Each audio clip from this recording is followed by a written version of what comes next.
All right.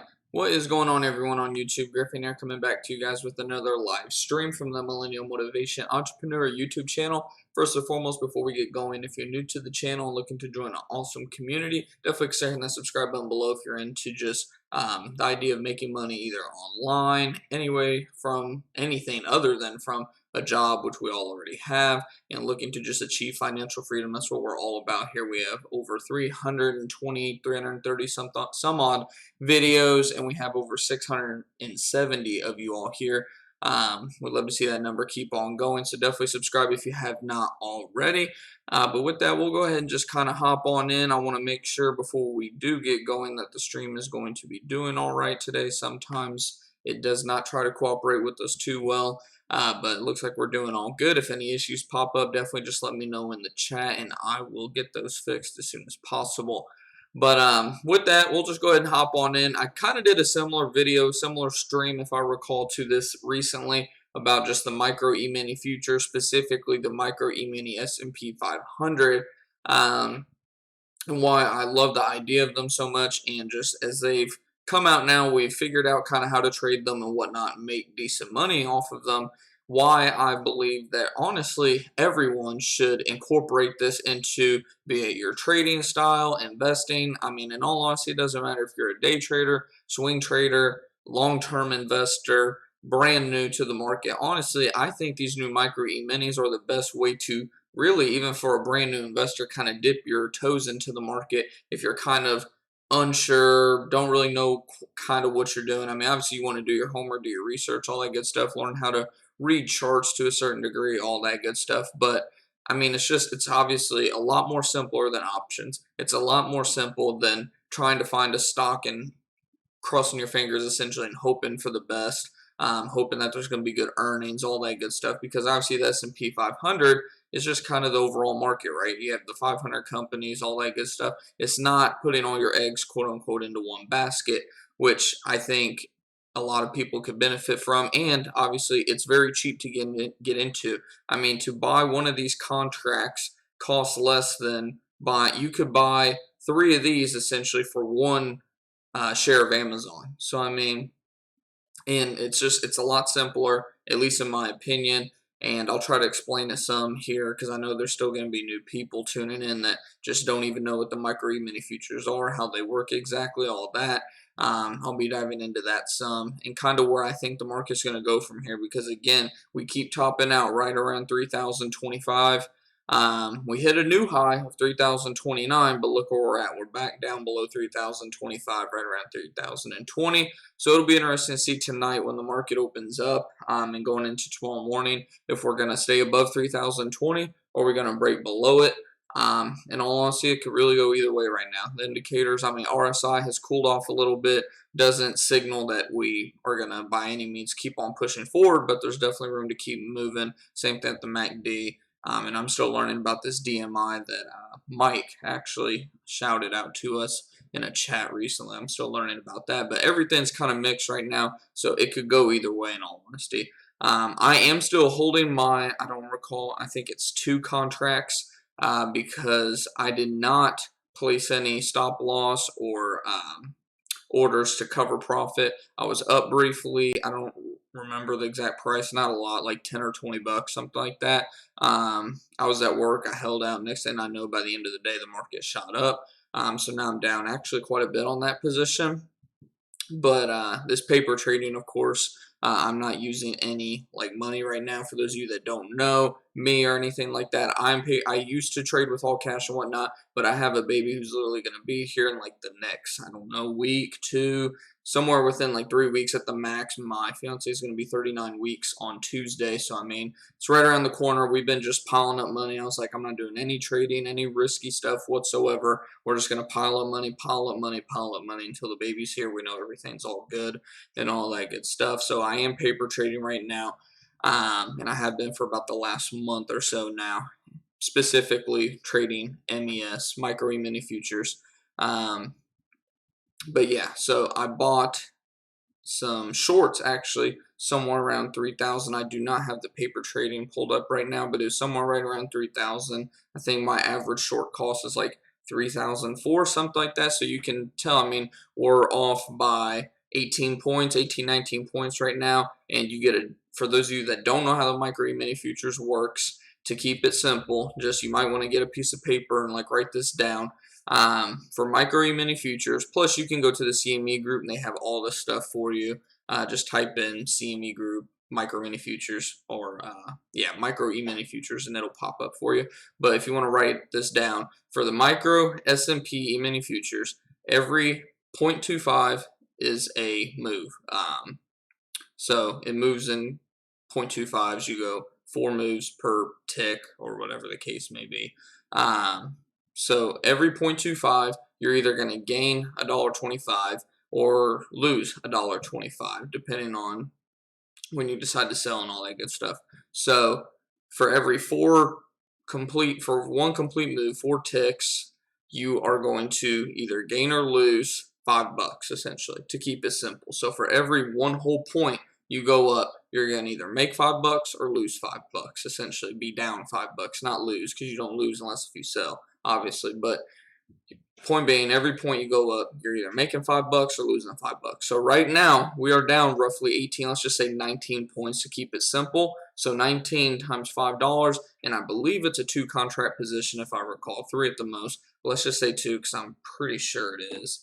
I can get it pulled up here in a second on my phone for you guys, but let's just say 2 for now while I don't know 100% sure. So 19 times 5 is going to be $50, $95. So you're down roughly $180 or something like that right now. So it is a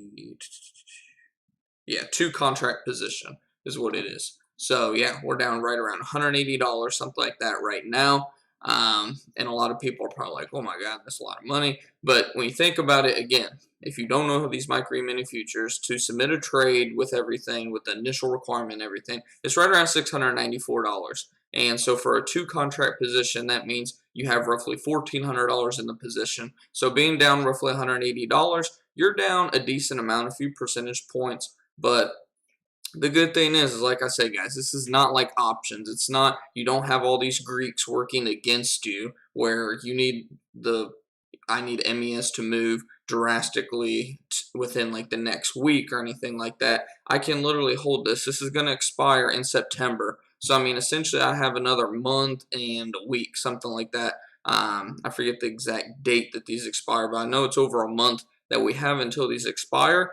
So, I mean, as long as the market comes back below, say, right around 3,004 or whatever the average buy cost is, I will at least break even, if not make money. My target sell is right around 29.80. So, I mean, we're not that far off. I mean, it feels like we're off by a lot, but honestly, a 40-point move can happen in one day. I mean, we've seen the S&P 500 drop 50 to 75 points in a period of a day. Obviously, that's a pretty big down day, but I mean, it happens usually at some point in a period of a week or two. I'm not saying that I'm expecting that to happen tonight or tomorrow or anything. I'm just saying over the period of the next week or two, I definitely see the market at least retracing again somewhere around 29.80. That is my target sell. I'm happy with where I got in. I'm not going to try to make my average short costs go up or anything like that. Like that way I like quote unquote make more profit. I'm settling with my price right around 3,004. And if I sell right around 29.80, which is my target sell, that is going to be a 24-point short,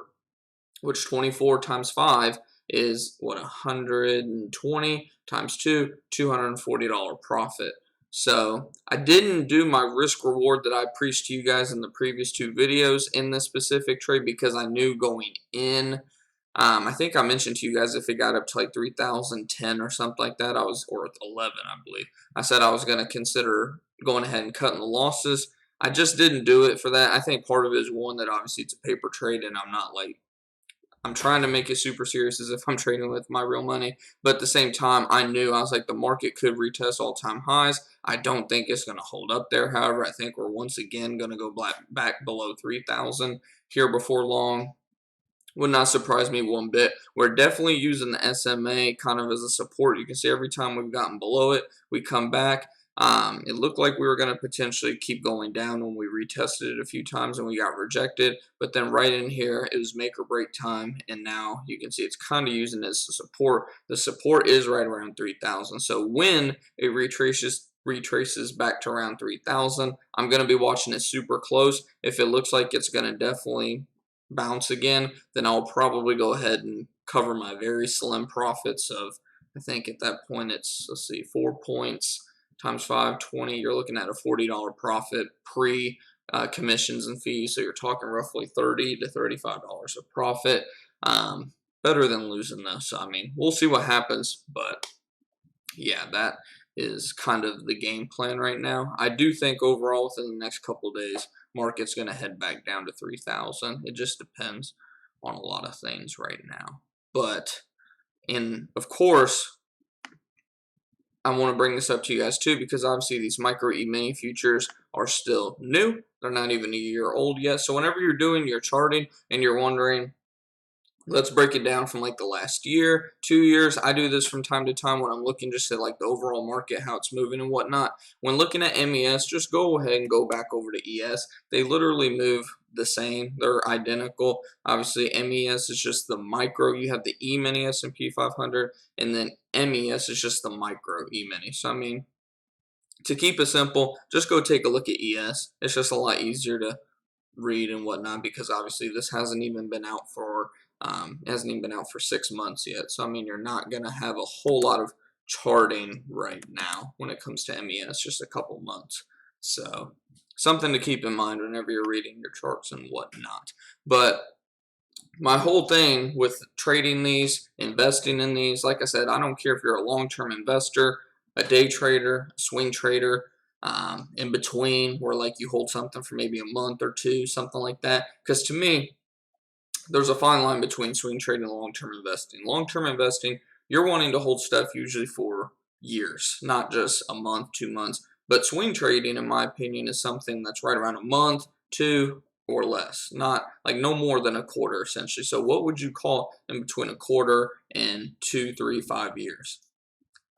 They need to come up with a term for that, at least in my opinion. But I don't care what your trading style is. I think if you're not hopping in, or at least trying to experiment, be it paper trading like I am right now with Micro E-Mini futures, you're missing out on, honestly, quote unquote, I won't call it easy money, but I mean it is easy money, because even if all you did, say you don't agree with shorting the market, you don't like the risk of shorting the market and whatnot, I understand.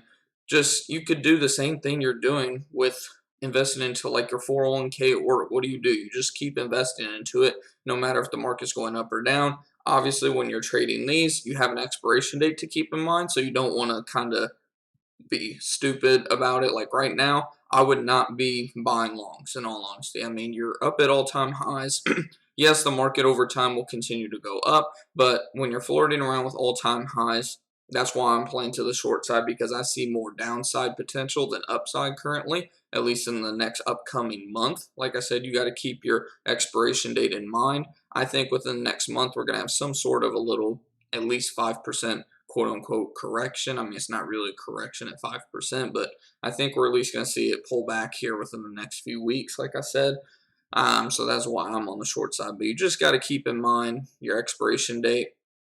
If you want to be super safe, wait until the next contracts come out or whatever, which will be the September. Once the September expires, I believe it's December. It's either November or December. Let me see, because you have October. Yeah, it'd be December that the next ones expire. So then just analyze the market come September, going into October, and then just think, okay, do I think the market's going to go up over the next 2 months? And if you believe that, then go ahead and buy one position and then just kind of sit on it. And once you get to have a sell point in mind, like say you got in, the market's at 3,000 still come September, which I believe it is, but say the market's at 3,000 come September, and you think the market's going to have room to run up to 3060 over the next quarter. That's a 60-point move, which a 60-point move times 5 would be what for you? 300, something like that. 60, yeah, that'd be like 300 bucks. $300, and again, how much did you have to put into that?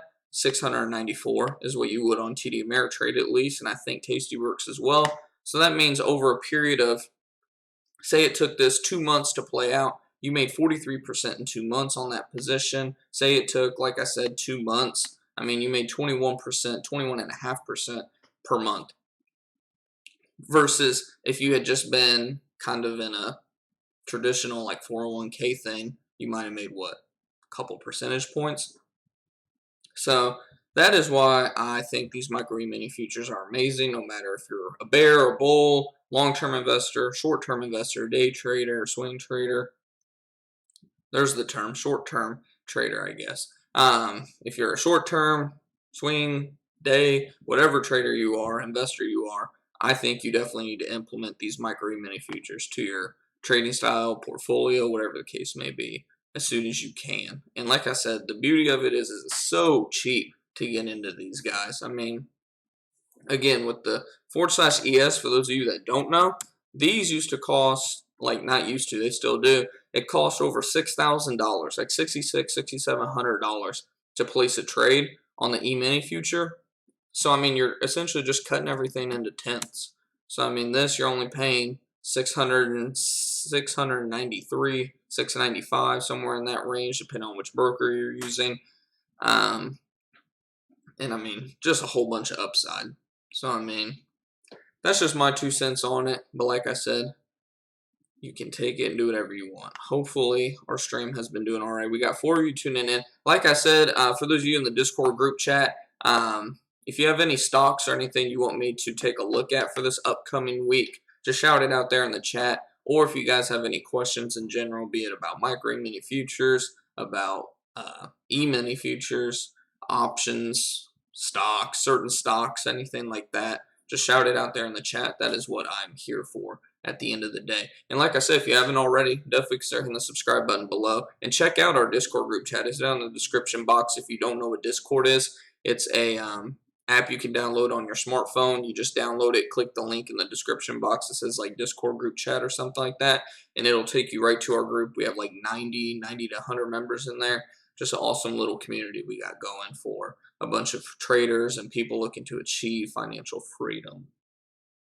So, other than that, that's about all that I have for my spiel on the Micro E-Mini futures. It's just amazing that like so many people don't even know these exist. Like even people that have been like trading for ever. I mean, there's still people that don't even know these Micro E-Minis exist. I mean, I get that they're still new, but there's a lot of people that don't even know what they are. Like they're just so used to trading just straight up stocks, trading your Nikes, your Amazons, Apples, just trading options.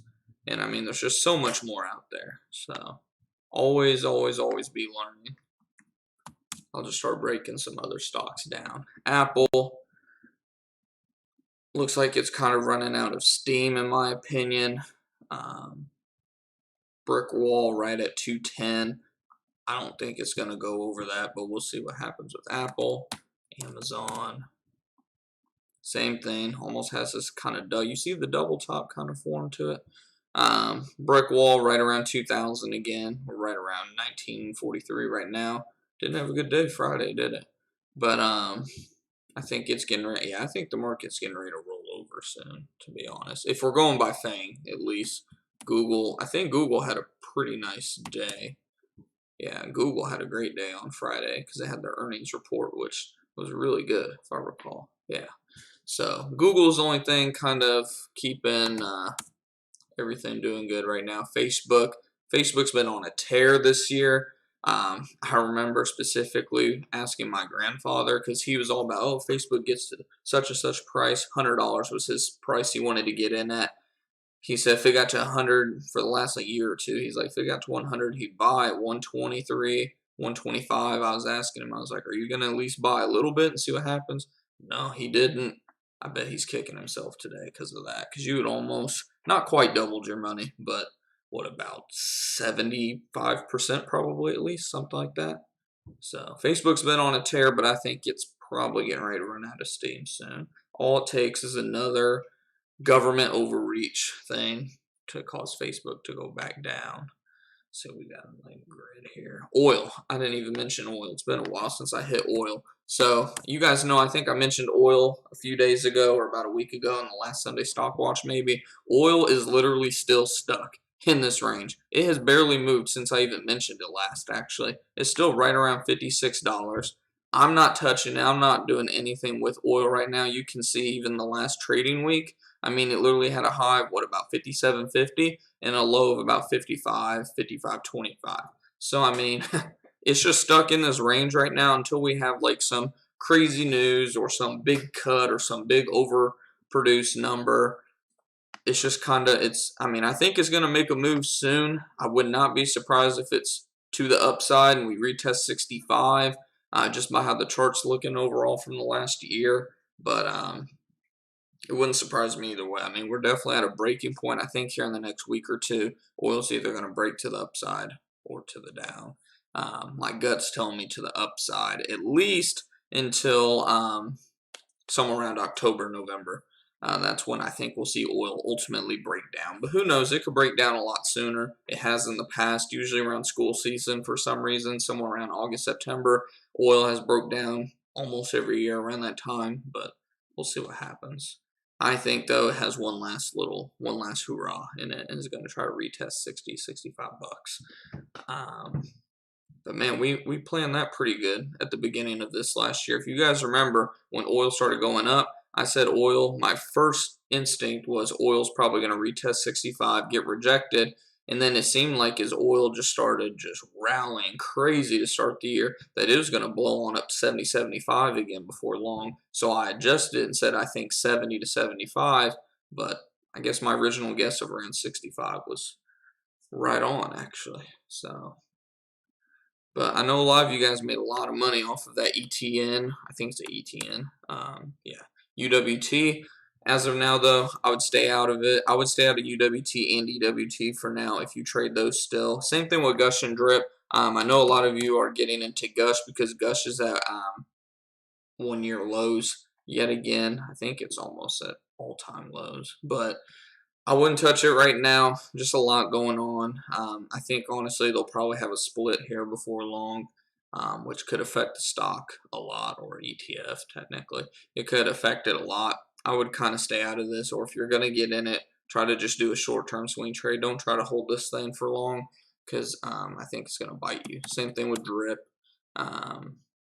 Obviously, Drip's been doing really good actually, but I just wouldn't touch either of them right now. Like I said, DWT, UWT, these are the ones really to follow if you're trying to trade oil, DWT and UWT. But like I said, until we get some sort of direction with oil, I would just stay out. Just stay out until we get some sort of direction. I'd rather miss out on a couple percentage points than get in too early and end up losing even more just because I jumped the gun too early. Been there, done that. It's not worth it. But hopefully our stream's still doing all right. Looks like we still got 4 of you tuning in. Hopefully you guys are having a great Sunday and a great weekend so far. It's been a crazy week or so for me. We are getting ready for this baby. Getting ready to meet our first baby ever. That's been exciting. Just having a lot of sleepless nights getting ready for that. But Verizon still stuck. A good overall stock to have for the portfolio with the dividends and whatnot, but hasn't really moved a lot in the last year, has it? What about AT&T? Same thing. I mean, AT&T's actually been pushing up a little bit lately. If you got in this back in the little dump that we had at the end of the year, you'd have made a decent return, not a lot. What else do we have that I trade or used to trade? So Five Below was one that I was interested in. It's a company down here actually that I noticed here in Dallas. They have a lot of honestly junk. To be honest, it's almost kind of like a kid's dollar store or something like that. I mean, it's not a dollar store, but I compare it to like that. But there's a lot of them, and they seem to be doing really good. I remember after the earnings, it shot up and it seemed to come down. Apparently, it went up to almost 150. Now it's kind of, like I said, this entire market right now just kind of seems to be trying to figure out what it wants to do next. I mean, even when we look at the overall market, I mean, you can't, It's starting to look like, again, that it's starting to run out of steam like it does every time we get ready for some sort of down move. Obviously, we had this quick little down move, wasn't really much. We lost, what, about 200 points overall on the market, nothing crazy, but every time we seem to get this little bit of, I'm not confident in this market right now. If it can hold 3,000 and not go below it whenever it comes back down here in the next few days, then I'll trust it that it's going to keep going higher and maybe even test 3,100 within the next couple months. But if we just keep breaking 3,000 and coming down, eventually we're going to keep dumping. It's just a matter of time. But other than that, if you guys don't have any questions or stocks you want me to take a look at, then I guess I will go ahead and wrap the stream up. Like I said, if you're new to the channel, definitely consider hitting that subscribe button. We'd love to have you here. And if you all haven't already, hit that bell little notification by the subscribe button. It's the only way, apparently, you'll be notified every time we go live or update a video. Let's go in there, Mike. Ready the short? Yeah, I mean, like I said, I'm almost tempted to place another short or two because, like I said, I definitely feel the market's going to be coming down soon to at least, like I said, this is my target right here to cover my profit, right around 29.80. But in all honesty, I would not be surprised at all to see the market come back down to 2,900. So we'll see what happens, but either way, my target sell is definitely going to be manageable, reachable, whatever you want to use. Here within the next week or two, hopefully, is what I'm thinking. I notice every time I short, it takes a lot longer to get my profit than it does whenever I go long. So going forward, I'll probably only do the long side unless if it's blatant obvious that the market's like overdue and is going to drop within like the next 48 hours. But going long, obviously, you're going to make, at least from my experience, quicker profits. And that's what it's all about at the end of the day, at least in my opinion. So... But yeah, like I said, if you're new, we'd love to have you here, and hopefully the audio has been decent this go around. Like I said, we're still using a different mic setup because my old mic's just gone to shit on me. So hopefully the mic situation's been okay. Hopefully we didn't have no issues during the stream. And like I said, if you're new, we'd love to have you here. Definitely consider subscribing and checking out our Discord group chat. That is down in the description box. And then lastly, if you've enjoyed the stream, definitely make sure to smash that thumbs up button. I greatly appreciate that. Or if you didn't, hit the thumbs down. Either way, engagement helps me and helps the channel. So whatever, if you like it or don't like it, just let me know. I greatly appreciate it. And if you see this video after it uploads and you have any questions or have any comments, just shout them out in the comments. I love chatting it up with you guys down there. But until next time, guys, keep on going out there, making your profits, covering your profits, and achieving your financial freedom this year. And I will see you guys in the next video very soon. Take it easy, guys.